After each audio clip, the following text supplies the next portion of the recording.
I would have to work hard. So fast forward in secondary school, I developed this interest in politics without exactly knowing what it is, but I would hear the debates reported in Parliament. And I remember telling a classmate of mine named Damaris when I was in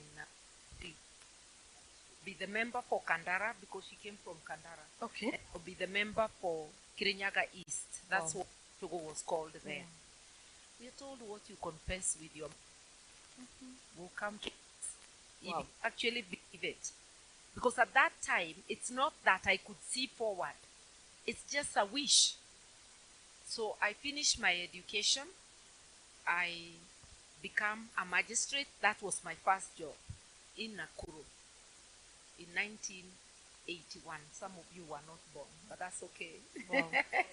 I became a magistrate in Nakuru, and I stay a magistrate. I come to Nairobi after 1 year, and I stay as a magistrate for 6 years. I was on contract, 3-year contract, so I went for 2 contracts, and then I decided I'll terminate. I don't want to renew. I had started a family. I had my daughter, and my son was on the way coming. When my contract ended in 87 July, I was expecting my son, who came in 88 January. So I started my practice with 1 child and another one on the way. As a young man. Yeah, and the reason I didn't pursue my original dream of being on the bench is because the pay was too low. So once I started a family, I felt the pinch, and I said, I better go out, practice, and be able to contribute meaningfully to my family. And that's what I did. Immediately I come out, I get involved in law society politics. And what is law society politics? Electing the leadership of the law society. And in the course of the law society politics, I realized that you do not practice your profession in a vacuum. You practice it within a social, political, and economic context. It was the one-party rule of one Daniel Arap Moi, the KANU days. And KANU had become very oppressive. It had just swallowed maendeleo ya wanawake. It was now called KANU Maendeleo ya Wanawake. KOTU became affiliated, and the president announced publicly that his next stop, he would like to affiliate the law society. Why? Because law society leadership was very vocal on issues about rule of law, democracy, and human rights. And that sounds political. And that's okay, because the constitution even of that day allowed us freedom of expression, freedom of association, and our civil and political rights were also included. So there was nothing wrong with the lawyers' body talking politics. Fast forward, within the law society politics, as we are trying to remove our leader because we thought he was causing up to KANU too much, because he accepted a nomination as a board member of a bank. And we thought that was a no-go zone. You cannot represent us and the society well if you are causing up to the regime that we should be telling what is going wrong. Ile tunaweza kosoa. You will not be able to criticize or point out the injustices if you're too close. So while agitating to remove the chair, I became embroiled in the politics of the law society, and I decided to get into the leadership, because you can also change from outside or change as a leader. So I vied and was elected a council member of the law society. 89, I should think. That was 2 years after, the second year after I had entered practice. I was elected, and the council I was in was led by Senior Paul Moite. And we made statements criticizing the government. Very soon, they got federal lawyers divide and rule, ile ya mkoloni. They got federal lawyers to take us to court and to get an injunction against us that the Law Society Council should not speak politics. What is politics? Rule of law is political.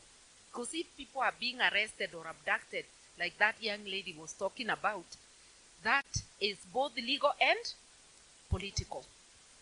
So we insisted on continuing to talk politics even though injuncted, and they brought in contempt charges. We were being tried to be jailed in those years of Kanu days.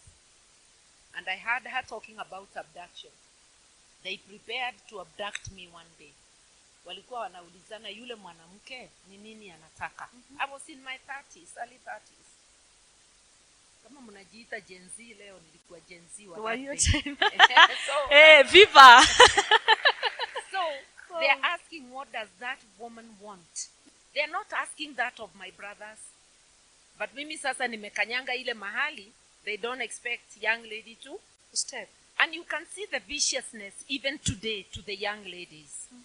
So no wonder we are finding bodies of young women chopped up. And somebody wants to tell it is a serial killer. Methinks until the contrary is proved. That is the viciousness that attends when women enter what they think is an exclusively male area, and it may be the regime's way of telling young women, get off this, making them, be cowardly about it. So, although there were plans to abduct, and I will not give you the full story, 10 minutes is not enough time, they failed. Because siku za mwizi ni 40. While they were waiting for us at Pan-Afric, they were moving from one taxi to another. The police were in 2 taxis. So the hotel security thought they were thieves and called reinforcement with police, and they were blocked. Their vehicles were blocked. They were arrested. I never got to know that day. The next day, a client I represented, a lady, came to tell me that the husband was one of the taxi drivers waiting to abduct me. And when he got arrested and slept in the cells, he now told the wife why he did not return home. So she came to tell me to beware that the regime wants to abduct me. And that is, we say God takes care of his own. Because I didn't know. So fast forward, Multiparty comes in 1991 December. And at that time, I decide I want to buy. But before I announce, I'm being asked, even by my own parents, tangaza msimamo. And I'm asking my mom, what do you mean? And she's asking me, you want to tell me all that work you have done, you are not going to offer yourself for election? So I'm hearing that even my parents have expectation that I will buy. I go home, neighbors have come together to come to my home to ask me what?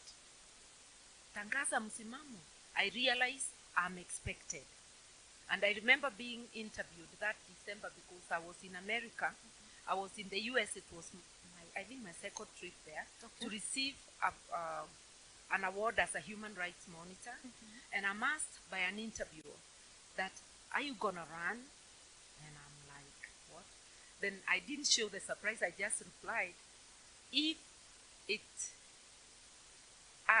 contributes to the cause of democracy and human rights in my country, yes, I will run. So I hear myself answering that. So you can see the dream, those words that I'll be member for Kirinyaga East are coming true. So I vied a lot of difficulties because we have transitioned from law society to politics. My brothers are welcomed by the newly formed Ford, but me, I'm seen as peripheral. I have people asking me, when did you become a politician? My brothers don't get asked that. We go to meetings, they are called to talk, and I hear them announcing that the person called is the last speaker, and I have not spoken. I did a certain thing in 2 meetings. When they announced the last speaker, I walk behind that speaker and I stand like an ADC. namwambia finish and bring that microphone. You'll be the last They speaker. look at my face, see determination, and realize it's not a joke. So twice I was given the microphone by the person announced as the last speaker. Because you got to create your own space. Space is never given, it is taken. Wow. Mimi situsi mutu, lakini wanasema last speaker, namfuata, nasimama nyuma yake, namwambia maliza ulete hiyo mic. Alright? So that way, any meeting now they saw me, I would be prioritized for talking. Not because they love me. It's like, let this nuisance finish so we can settle. So that way I wasn't forgotten, because in politics you get forgotten in one day. By the time Multi-Party came, Mother Njoka, as I was then called, was a household name. So as I'm going to Geshogo, they are looking for the Mother Njoka they had. They are seeing I was like a smallish. I was very slim, so you can imagine my height and being very slim. I once went with Martha Kome, who was my buddy then, and they were saying she is the one because she was bigger. Yeah? Alafu nikiongea wanasema lakini kanaongea. So the Kagal was elected. Even my opponents were calling me the Kagal. So the Kagal eventually won the seat. That's how my journey in politics started. It has been that way throughout, because in parliament, you will still find people who want to put you down on basis of your gender or even age. And I went there, silently reciting to myself, they will either respect me, fear me, or both. Ah, wow. Say that again, Mheshimiwa. You either respect me, fear me, Yeah. or both. All both. Yes. There's no room for any Yeah, other. there is no room for any other. Because I cannot come through thorns when being elected. Uje kunipuuza. And you have come through the same route as me. Maybe not as harsh as me, because men get favored. My brothers hear me, and I'll tell you how. The winnable seats in all political parties go to men. Women wananyang'anywa tikiti, wanaambiwa ngojea, we shall nominate you. Winnable seats, hata ukipewa na ukose kufungua mdomo wako, utakuwa elected. So you will be elected in winnable seats. Where ODM is strong, if they give you a ticket, hata ukionyeshwa tu na baba hivi utachaguliwa. Where Jubilee was strong, Uhuru akinyorosha mkono wako hivyo hata usipoongea utachaguliwa. So men are given winnable seats. There are men who are very good in politics. There are others who are not good at all. But they are elected because they got a winnable seat. For me, my first, I was in Fordasili party. I had to leave Fordasili when they rigged me out of party elections. September 92. Nikajua they'll rig me in party elections. So I left. I went to DP. October, elections were called. I vied in DP, nikabwaga my two opponents. Kibaki's party was very organized as he was. Na mambo ilikuwa poa tu, hakuna rigging. So I met my opponent of Fordasili on the ballot na nikambwaga. But had I not changed parties, my dear friends, had I not made that quick decision, sio kumwagwa, ningekosa tikiti. Wangeni tu vile waririg the party elections in September. So sometimes you have to make decisions, quick decisions. Ukiona hakuna nafasi, nenda mahali iko nafasi. Umesikia hiyo? Kwa bunge pia tumekuta hizo vitisho. My book will be coming soon, you'll see all the details. You see? Please invite us for the Na lounge. sasa ukitaka kuangalia CTA cleaning the airwaves, nilipeana story, it took a whole day. That's why I'm saying here I have to run. So in parliament I have handled. I have made sure that I made sure in my 20 years that the way I conduct myself, you will either respect, fear me, or both. Okay? Kama unipei heshima, basi utaniogopa. And I did my work for my constituents. When I was a minister, I did work for Kenya as well. And that has been the journey. You can see. Now I'm a granny. I started as a youth. I'm a mother and a granny. I'm still fighting the fight. The gender slurs do not end because you have aged. They will still come. I still have my policy of fear me, respect me, or both. Hutanikanyanga. I'm not available to be a doormat. Okay? Ujijazie kwanza. Affirm yourself before you are affirmed by others. And when you affirm yourself as a woman, you will be able to affirm other women. My policy also is hug them if they are women. Even a woman who I may not like for one reason or the other, sitamtupia maneno mbaya. Because I'll be insulting myself. I can compete with you, but I will not throw gender-based slurs at you because I'll be insulting myself. I was not always gender conscious. I remember when I left university and became employed as a magistrate and was posted in Nakuru, I received a letter from the business and professional women to join them. I didn't even bother replying. I had heard as I grew up that women get together to finish for me. Wanafanya nini wakikutana? Kumbe wanasema hata siku hizi. So forgetting I was a woman, I looked down upon that organization, did not even bother to reply their letter and did not join them. Later on, my conscious self, my being self-conscious as a woman began.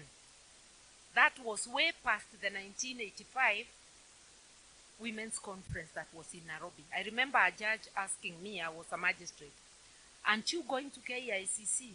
Nikamuuliza kufanya nini? And he's asking me, aren't you going where the other women are? But 1990, I joined FIDA Kenya. And we go to a meeting in Uganda with another lady, Duta, as representatives of Kenya. Nilikuta wanawake wamechanuka. Nilikuta wanafanya kazi. Government has recognized their organization. Protocol is meeting us at the airport.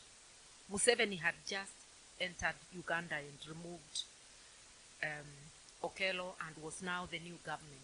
They had recognized women. They had a quota system, women in government, and are now recognizing even women's organizations. Hapa tulikuwa tunatusiwa na Baba Moi. So I was so impressed. Women speaking for other women. So my day, my Damascus moment as a woman came from the Uganda conference. It was your change. I always say that's where I got my Damascus moment. And from there, nothing has ever been the same. We came back, revolutionized FIDA. I became now not just a human rights activist, but also a women's rights activist. Because I wasn't conscious of myself. So ask yourself whether you are unlearning the patriarchy that is in you. Because we have all grown in a patriarchal system. That is why when people hear a woman is running, a young girl, huyo ataweza kweli.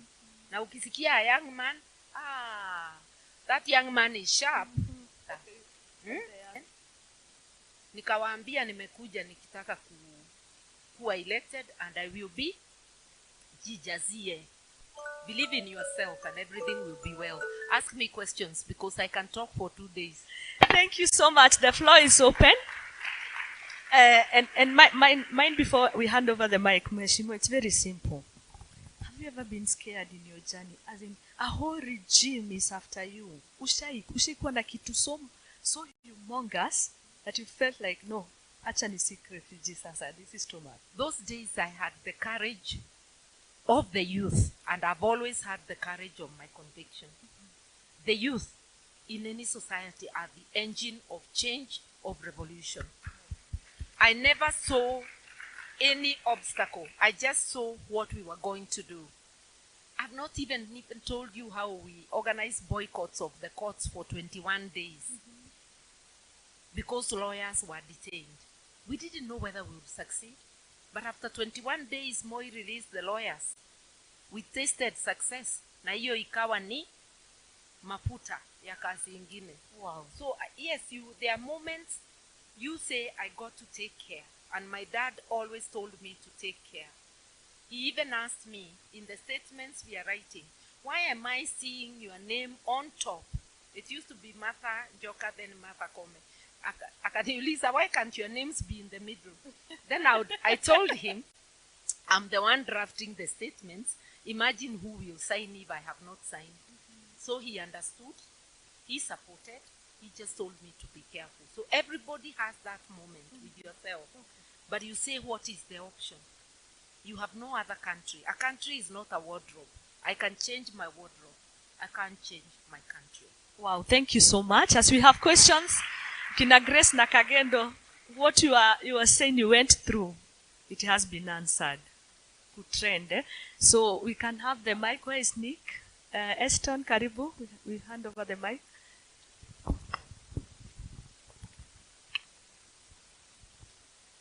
We start from Karibu sana Kahiga. Madam, you are our Iron Lady. Mine is not really a question, but I happen to be part of Azimio politics, and one day you came to Nyandarua County, and I was part of the delegation that received you with the then governor, His Excellency, former Governor Kimemia. And people used to ask me, mbona unafanyia Raila campaign, and he's a Luo, you are not, it's your first time as a first time voter. And I used to tell them, I'm not voting for Baba because I really have a lot of history as somebody who really loves Baba. I used to tell them, I am voting for Azimio because I believe if Mother Karua becomes the deputy president of this nation, tomorrow Njeri Kahiga can also be a deputy president of this nation. And today that you are here, Mother, I want to tell you that you are one woman. Any woman who comes into politics, we have to look at your history. And the day that you are going to be launching your book, I am asking you on behalf of Mkusa ladies, please, tutafutie hata kama ni viti 10 tu, tutashikana ama aje warembo. Please, we will we will be really honored to come and Grace. Done. Thank you. Yes. Makofi jameni.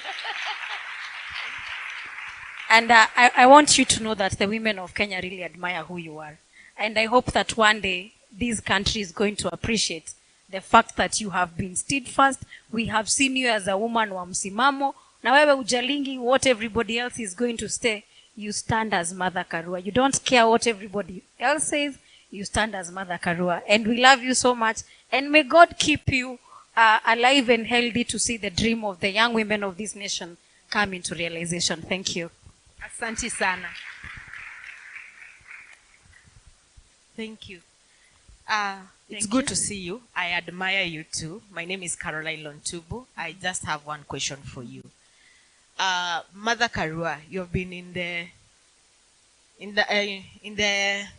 politics for so long. What is the future of Mother Karua? Are you going to offer yourself for us? Are you going to run for presidency? Because we need you. The country doesn't have an opposition as we speak. Are you willing to put yourself there so that you can save our country? Because we don't have any other country. Thank you. Thank you so much. She's Director Petmo Shelters Limited, Caroline Lontubu. Thank you so much for that question. You want to write somewhere? Can I assist you? You can write here, Mheshimiwa. Thank you so much, Honorable Mother Karua.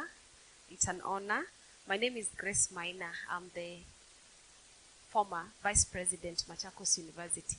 And my story resonates with whatever happened to you. We are proud of you as an Iron Lady. And to us, actually, you are who we look up to becoming like. Now, my questions are simple. Who did you look up to? Those days, which women did You're you look? interested to know that, yeah. Yes. Which you have a role model at that time? Which women did you look up to? Because now we can say, I want to be that Iron Lady. I can tell you for sure that myself and Madam Kahiga here in Nyandarua, we are called the Lionesses. We are ever fierce to men, to everybody, facing everything head on. We face the bull by its horns. Who did you look up to? And yes, we don't know who mentored you.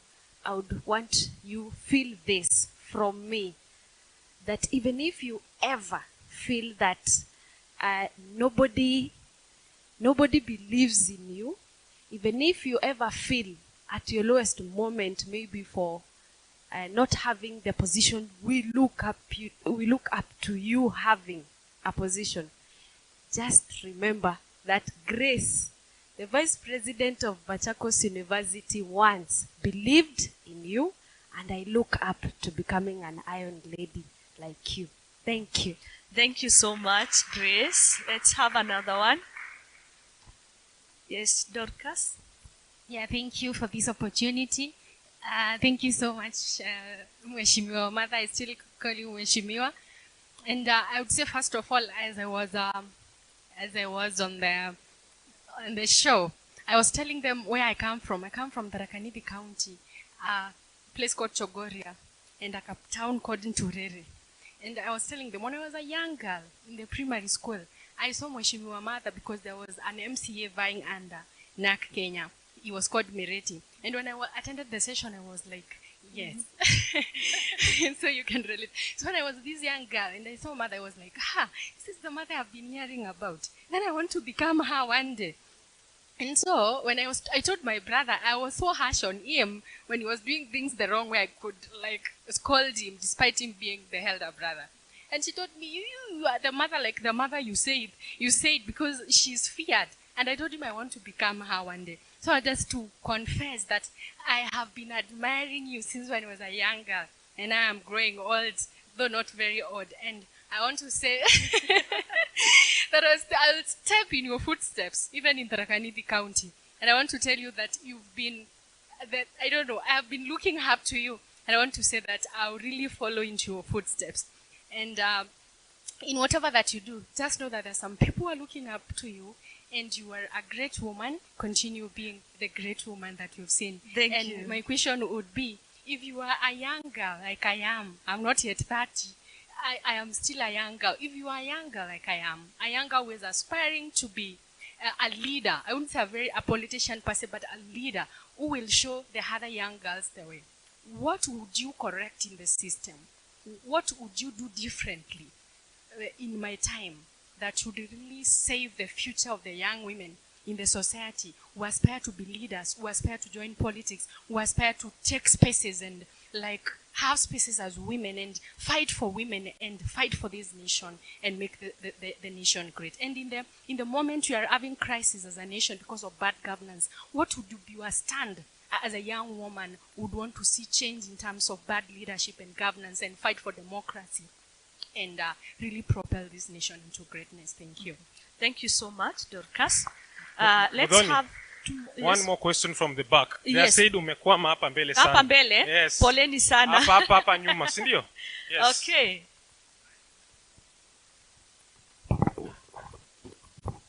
First and foremost, thank you so much for the invite. Mama Mother, I also look up to you. You are an icon to many of us. According to your tweet on Thursday about Azimio, you tweeted and said that your stay in Azimio la Umoja is not. Thank you.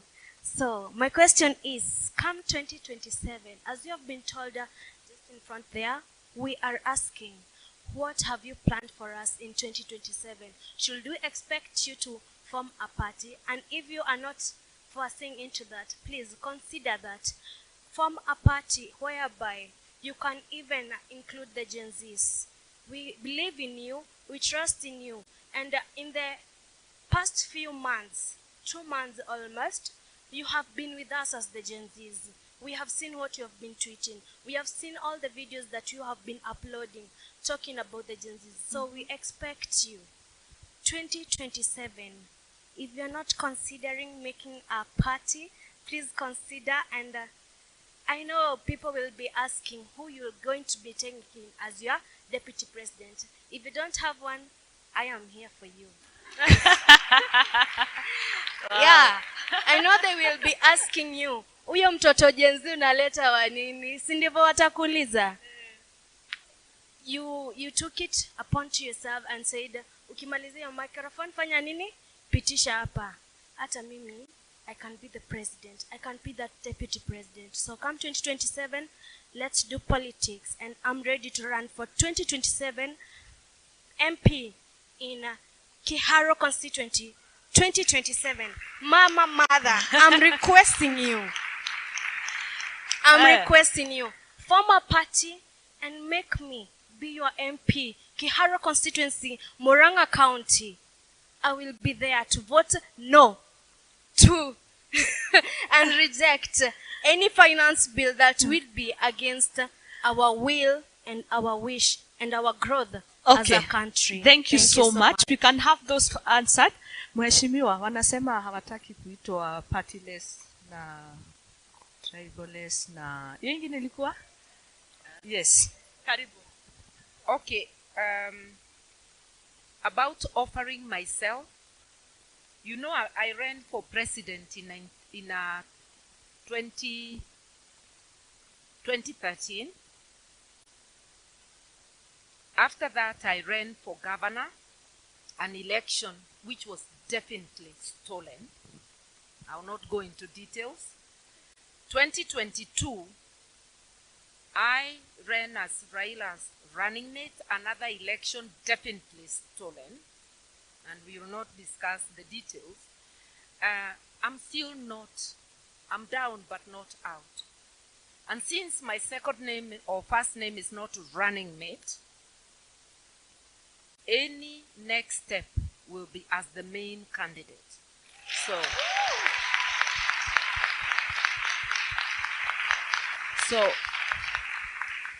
But at this time, I have refused to join the chorus of declaring about 2027 because we have very, very important debate at hand. Setting the reset button in Kenya. The reforms that are demanded by the Gen Z. Let us not dilute that debate with side shows. Nani amewalipa? Instead of nani amewalipa, elezea ni gani katika maagizo ya Gen Z hayabatani na katiba. Ni nini haina msingi wa kikatiba? Ukiniuliza about leadership, nitakwambia why that movement of the Gen Z has succeeded. It's not centered on who will be the leader. It is centered on our values, our issues. We want to change and return to our values. Values of accountability, of inclusivity, of the rule of law, of human dignity and human rights. You know? So let's talk issues for now. Tukianza mambo mingi, tutachanganyikiwa, and all this work may not get us the desired results. I just want to congratulate the Gen Z for keeping focused, not on personalities, not on leadership, not on positions, but on issues. We are going to have a lot of time to do on leadership. Those of us who belong to political parties are continuing to build those parties. And mtarajiwa wa Kiharu, hapo nyuma, I lead a party called NAK Kenya. NAK Kenya is a member of Azimio la Umoja but has given notice of withdrawal. So we no longer feel a part of the coalition because the situation demands that new thinking comes into it. We can't have a situation where our main colleagues are both government and opposition. And there is no need to pull the baby apart. Tushikilie pande moja mwingine ashikilie. We have a home called NAK Kenya, which we are going to rebrand very soon. In another 2 months, utasikia serious rebranding, serious marketing. That is the immediate for me. Supporting the Gen Z on the agenda for change and rebranding and marketing NAK Kenya as we move into the future. The other thing I would like to say, who are my earliest role models? One role model who influenced me more beyond others, my grandmother, Mwa Njogu. Mwa in other Kikuyu places they say Mwari. In Kirinyaga, Mwa Njogu. Tharaka would understand that better. Mwa Njogu. So, Mwa Njogu means daughter of Njogu. So, Mwa Njogu was such a strong influence on me. She was a graduate of the social school, but a very strong character. You want to know her a little more? You will buy my book when it comes out. Or what? I think I didn't mention her much in the CTA interview. But the thing she told me, she stood by what she believed in. And you know, a woman of her times who was not formally educated, a graduate of the social school, but who could stand her ground. My father has those traits. And I used to hear of the battles that he was going through. My mom, quiet type, but firm. You know, the strength of a woman. Not much talk, but very firm. So my earliest role models were my paternal grandmother, my mother, and my father. And then the neighbors. I remember one teacher, Mrs. Moshera, a role model to us, cautioning us, telling me how to take care of myself, and cautioning me that being cozy with boys, you may break your leg. You know what that means. So at least counseling me. Those days, you remember, the village raised you. So the neighbors, your aunties, everybody is raising you. Then fast forward into the world. Wangari Maathai was a role model. Phoebe Asio. My friend, I am seeing her face, Julia Ojiambo. And those are my mothers, especially Julia and Phoebe. Julia is even Phoebe is a little older than my mother. Julia is like a contemporary, but I'm privileged to call them by their first names because we were workmates at some stage in life. So I had a lot of women I have admired, and all of them have contributed. In the world, I admired Margaret Thatcher when she was elected, and she was elected on my birthday, and I put a lot of significance to that. And I shortly followed her into leadership. So a lot of people, and people become role models, not because you know them and you're interacting with them. Some you interact in these days of information ages, also through social media, through television, through reading the books and works of people. So all of us have an element beyond our immediate surrounding. So never forget your early role models. We ignore those who have raised us, and we go to name people out there. The people who really form your character are those who raise you, and they are your best role models. The other one, what would I advise somebody at this time? Stand with the courage of your conviction. We all have a meter or gauge in us. That small voice that argues with you, you know, you always have a meeting with yourself. Unataka kufanya kitu, something in your head or in your gut tells you, are you sure? That's the God in you. Whenever you are about to do wrong, that voice is telling you don't. There are times you ignore and you do. So we all have a meter on whether what you're doing is right or wrong. Stand with the courage of your conviction. Do not fear, because fear is an enemy. There is a difference between fearing and being careful. Be careful and tactful in whatever you do, but do not let fear rule your head. If you become a prisoner of fear, you may not venture outside your house. Unaweza gongwa na gari, unaweza kutana na wezi. There will be so many reasons for you not to venture out. So don't be guided by fear. Luckily, you are youthful. The youth have the urge and the courage to be daring. I did what I could at my age when I was a youth, and I'm still at it because that's who I am. And I will occupy my space so long as there is breath left in me. Yeah, sure. I've already answered the Azimio and Na Kenya because Na Kenya is was a member of Azimio. We are now pulling out because it's time to get out and do new things. That doesn't mean we shall not be in a coalition again. It means at the moment it is not tenable. Tomorrow, should we find partners after growing ourselves, we must grow our capital first, and that's where we are. Asante.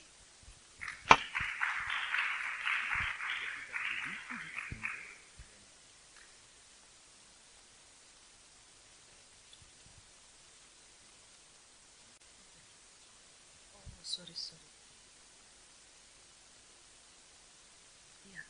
It's just one question. Na mheshimiwa, we are live as you give her the mic. We are live on Nyarari TV. Ko live manake Nyarari TV is giving a platform to women and especially leaders like you who are offering mentorship to young leaders. About being live, anything I say to you, I can say it publicly anywhere. Thank you so much. Thank you so much. Na asante. So keep on subscribing to Nyarari TV. This is your platform. Yeah. Thank you so much, Muthoni. I will check to what Esther has been trying to raise her hand. I am She so was not sorry. We are visible. sorry we can't. And we can. Betty comes from Mama's constituency, so we have to do it. Okay. Thank you. My name is Esther Nyakuru from Kiambu County. This is a privilege to be here, actually to be in the same room with Honorable Mother Karua. It's quite an event for me. Okay, my question is in regards to Kenya. How does it support persons living with disability who are youths? Thank you so much for that question. Betty. The last one, please. Hello, good afternoon. Good afternoon. As I said, my name is Beatrice Njogu from Kirinyaga County, Yeshogo, Kabare Ward. Mine is not a question, it's a request to Mama. Mheshimiwa's word. Yes, because my question was asked by Caro. Amesema is 67 in 2 months to come. Sasa umezeeka. In Kirinyaga County, we need mother like you. We need people to stand like you. It's my request. Sanik ananiamshanga 5. Kuniuliza we need to see Mother Karua in Kirinyaga. It's my request to be your grandchild in politics. I know you are strict, but I can request. Tutawezana. Thank you so much. Atawezana na strictness. Okay, thank you, Esther. Karibu sana mheshimiwa. I'll tell you now, inclusive persons with disabilities are equal members to others, and we have chapter on disabilities, a caucus of persons with disabilities led by Councillor Muthoni, who also has a disability. Therefore, it's a party that will welcome you. You will be happy to know that we fielded candidates with disability in various parts of the country during the last elections. We had in Wamumu ward in Kirinyaga a lady who is blind, and she did so well. And I know that she will win sometime. So you are welcome. We'll talk about that another time. Beatrice. Onaninyumete kavari. And yes, you are welcome. I'll hold your hand. Kirinyaga, I've served Kirinyaga SMP Geshogo for 20 years. I tried to serve them as governor. I think I cannot promise you that I'll operate at Kirinyaga level. Serving the country is also an opportunity to serve Kirinyaga because it's part of the 47 counties. But we will have activities even in Kirinyaga. So I'll be able and I'll be able to hold the hand of one, even in our parties. I have sat down with many candidates, advised them. They have not all of them have come back to be our party members. And I'm happy to see them progress, maybe sad when I see them not listening to the people, but happy that they made it. So I'm available to mentor anybody who wishes to be mentored, because I too was mentored by those who were before me. And I'm happy to see my sister, Senator Tabitha, here. We belong to different persuasions, but she is a strong woman, a pioneer in serious business and entrepreneur, and one of the few women who are elected as senators. So I'm very glad that you picked from women from diverse backgrounds to mentor you today. Thank you. Thank you so much, Mheshimiwa. We wish you well. Mkusa wishes you well. Nyarari TV, we wish you well. Thank you so much. You are so blessed to have you in this platform. Asante sana. Niseme kwa heri. There is a young man your age and a young lady your age who have an itara ceremony today. So, belated, but I'm going to join them from here. So, Senator Tabitha, I will not be able to hear you, but I know you will give good advice to these young ladies. Asanteni sana. Asante. Thank you for having me.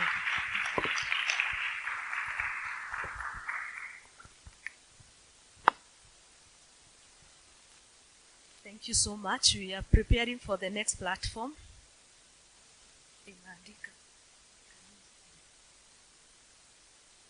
So that we can share the link, the Nyarari link. Okay, thank you so much, Mheshimiwa. Let's clap for her.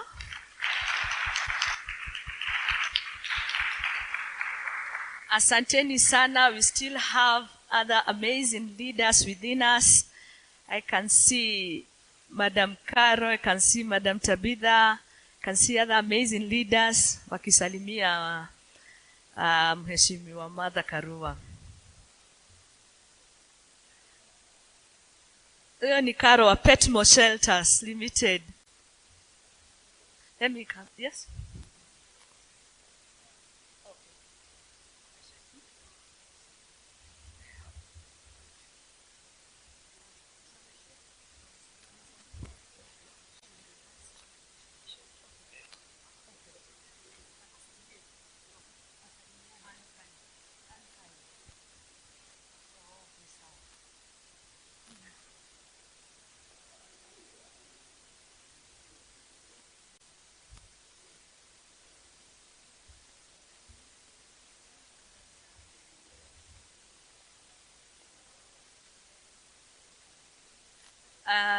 It's a photo session, ya haraka haraka.